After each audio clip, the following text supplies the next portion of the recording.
Geliefde broer en suster in ons Here Jesus Christus, as ons hierdie gedeelte van die teks, hierdie gedeelte van die Bybel regtig mooi wil begryp, dan moet ons verstaan in watter tyd het Jesaja hierdie dinge uitgespreek.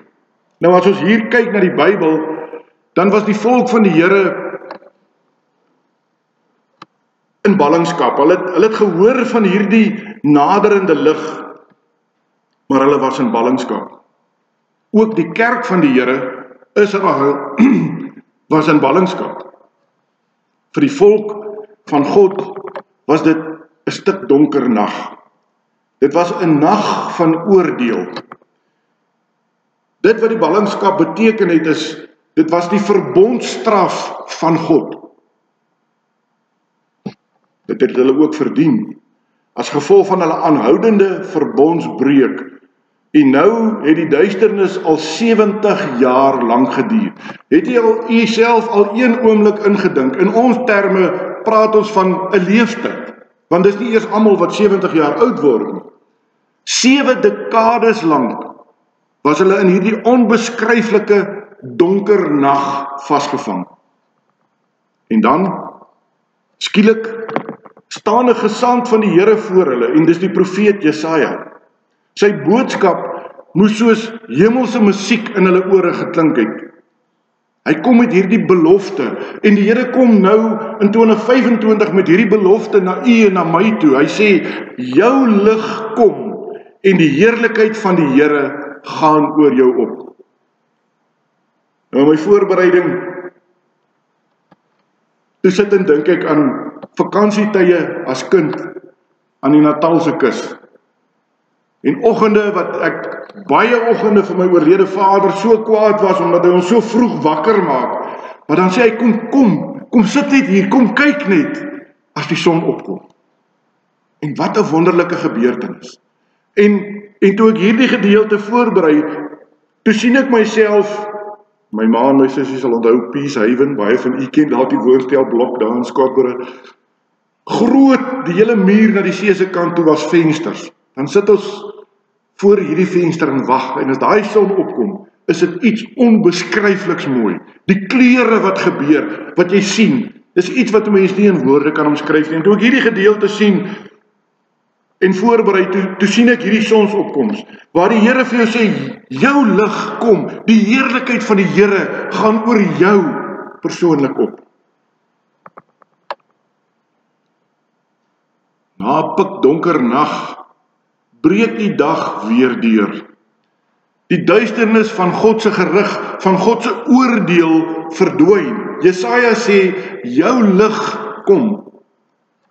Die duisternis van 2025 is besig om te verdof.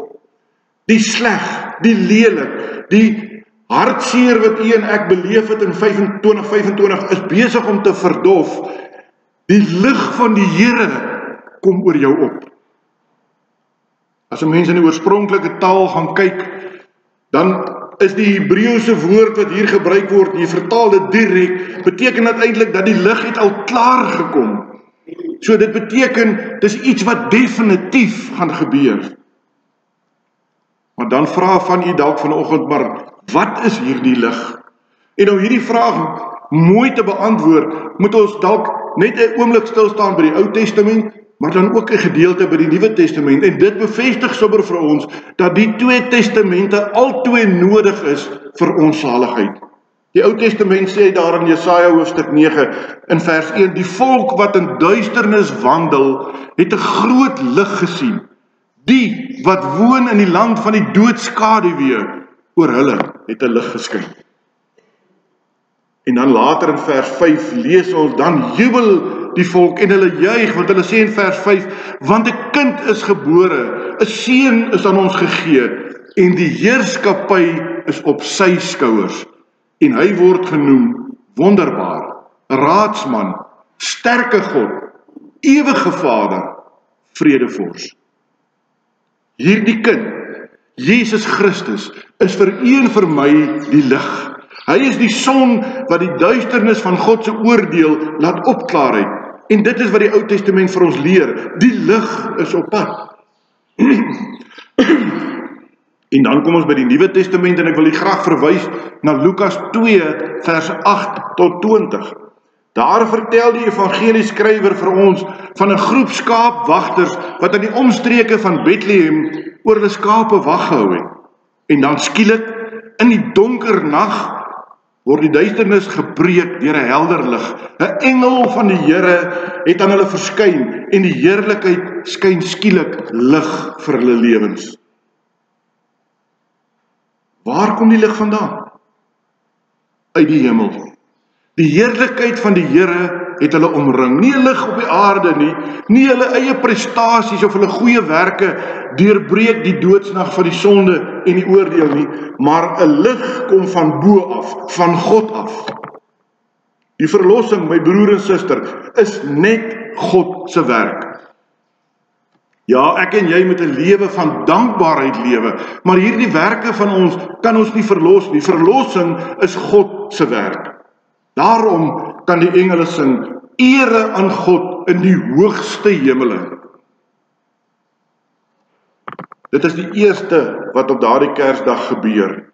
'n Kerslig verskyn en die lig getuig van die koms van daardie groot lig, die geboorte van lig in die wêreld, daar in 'n krib in Bethlehem. Oor 'n aarde vasgevang in duisternis van 'n ewige dood, het die son van geregtigheid, die seun van Jesus Christus opgegaan. Die Vader het sy seun na die wêreld gestuur, gebore uit 'n maagd Maria. God verdryf die duisternis met die koms van sy seun. En daarom kan ek en jy ook vandag sing, ere aan God in die hoogste hemele. Op talle plekke in die Nuwe Testament word die seun van God die lig van die wêreld genoem. Maar dit is veral die evangeliebeskrywing van Johannes wat lief is vir hierdie uitdrukking, want heel in die begin van sy evangelie, daar in Johannes 1 vers 9, gebruik hy dit al klaar wanneer hy sê, die waaragtige lig wat elke mens verlig, was aan die kom na die wêreld. Hoor jy dit mooi? Die waaragtige lig wat elke mens verlig, was aan die kom in die wêreld. Hy, Jesus Christus, is die heerlikheid van God, wat soos 'n son oor jou en oor my opgaan. En dis waarvan die Jesaja teks vir ons praat. Want Johannes sê ook, die woord het vlees geword en onder ons kom woon. En ons het sy heerlikheid aanskou, 'n heerlikheid soos van die eersgeborene wat van die Vader kom, vol van genade en vol van waarheid. U sien, om die profesie van Jesaja des te meer te waardeer, moet ons weet waarheen die ballingskap uiteindelik wys. Baie van ons het al met mekaar gepraat, gesê dit voel of ons vandag ook in ballingskap lewe in ons eie land. Maar waarheen wys hierdie ballingskap? Die Babyloniese ballingskap is 'n vooruitwysing na die ewige nag van God se oordeel. Dis 'n afbeelding van die nag van hel. Wat ons des te meer moet aanspreek is die feit dat die kerk hier in Jesaja ook in ballingskap sit. Ook hulle verdien om gestraf te word. Ook in die tyd waarin ons leef, weet ons hoe mense, ek wil amper sê, onverskillig met die woord van God omgaan. Besluite neem wat menslik van aard is, wat in stryd is met die woord van God. So ook die kerk vandag verdien om gestraf te word. Ons sondes en ook ons sondes, of hulle sondes, maar ook ons sondes, roep ons om straf op 'n altyd durende, nimmer eindigende nag te beleef. Want hoekom sê die woord van God vir ons so? As u dit weet, as ek en u dit weet en dit waarlik glo, dan sal Jesaja se profesie van die komende lig soveel meer waardeer word. Dan sal dit vir u 'n blye wonder wees. Dan sal ons die wonder van Kersfees weer raak sien. Dan sal ons weet wat Kersfees vir my persoonlik beteken, want Kersfees is 'n ligfees. Dis 'n fees van God se lig. Op daardie dag, byna 2025 jaar gelede, het God sy lig gestuur om aan my duisternis daardie nag van oordeel, die gerig wat ek dubbel en dwars verdien het, vir altyd te verdryf. Op Kersdag sien ons mos oral kersliggies skyn, maar ons moet onthou dat een lig is belangrik, want net daardie lig, net die seun van God kan ons verlos van daardie oordeel, daardie ewigdurende oordeel van God. Verstaan u nou, my broer en suster, hoe noodsaaklik voorbereiding is, hoe noodsaaklik advent vir jou en vir my as gelowige is. Ons moet opnuut weer gaan voorberei op die koms van die lig na die wêreld. Ons moet verby die geskenkies en die kersboomliggies, ek sê nie, jy moet dit nie doen nie, moet my verkeerd verstaan nie. Maar ons moet verby hierdie goedjies kyk en ons moet die groot lig sien. Ons moet weer gaan besin oor die betekenis van die geboorte van ons Here Jesus Christus. Want dan sal Kersfees vir ons belangrik wees. En nou het ons in die afgelope tyd, veral op die sosiale media, weer baie geskrifte gesien oor dis 'n onchristelike dag en dis 'n onchristelike gebruik en dit is nie die 25ste Desember nie. 'n Gemeentelid het vir my gevra, Dominee, wat sê jy daarvan? En ek wil amper sê 'n studie gaan maak bietjie. En ek het gaan krap uit die ou kerkgeskiedenis en ek het 'n ding saamgestel. So as u twyfel, kontak my, ek sal dit met groot liefde vir u stuur. Want ons as gelowiges sien die lig, God se seun wat na die aarde gekom het. En of dit op die 25ste Desember was en of op die 6de Januarie of wanneer hulle dit ook wil doen, maak nie saak nie. Die belangrike is, God is gebore. Jesus Christus is gebore. Hy is vir ons gestuur as verlosser.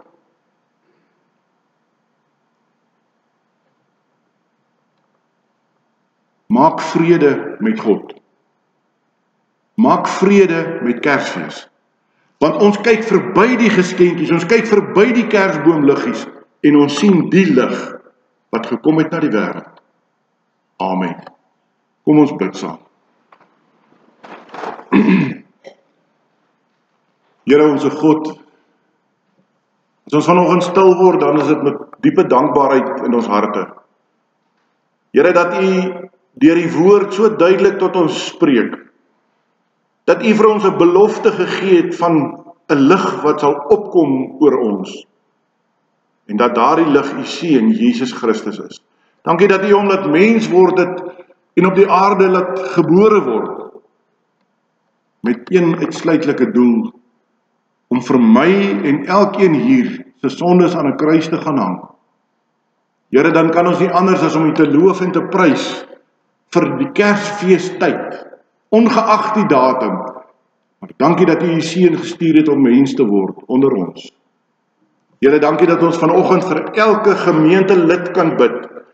Here, u ken die bekommernis onder die boere, hulle wat sukkel om te plant, aanvanklik as gevolg van die droogte, dan sukkel hulle as gevolg van die baie reën, maar dankie dat ons weet, u weet die beste. Op die regte tyd en op die regte plek sal u die regte ding laat geskied. Geef vir ons daardie vrede, wat alle verstand te bowe gaan, dat u altyd in beheer is. Dink aan hulle wat in beproewings is, hulle wat bekommerd is, hulle wat by 'n siekbed staan, hulle wat dalk hierdie week by 'n oop graf moet gaan staan. Hou u hand van seën en beskerming oor hulle, en gee vir hulle u vrede. Dit bid ons in Jesus Christus se naam, in diepe afhanklikheid. Amen. Geliefdes, ons gaan die dankoffer sommer by die deure inneem. Die diaken sal daar agter by die deure beskikbaar wees. Ek wil hê ons moet afsluit met Gesang 162 en met dit wat ons gehoor het vanoggend, daardie belofte van die lig wat kom, kan u en ek regtig vanoggend uit volle bors sing, welkom o stille nag van vrede onder die suiderkruis. Ons sing Gesang 162, drie versies, en jy sien daar die versie en die koortjie, so dit is baie kort. Ons sing die 3 waarna jy staande bly vir die uitspreek van die seën en dan net die plekke vir 2 minute inneem vir broer Fanie Keiser asseblief.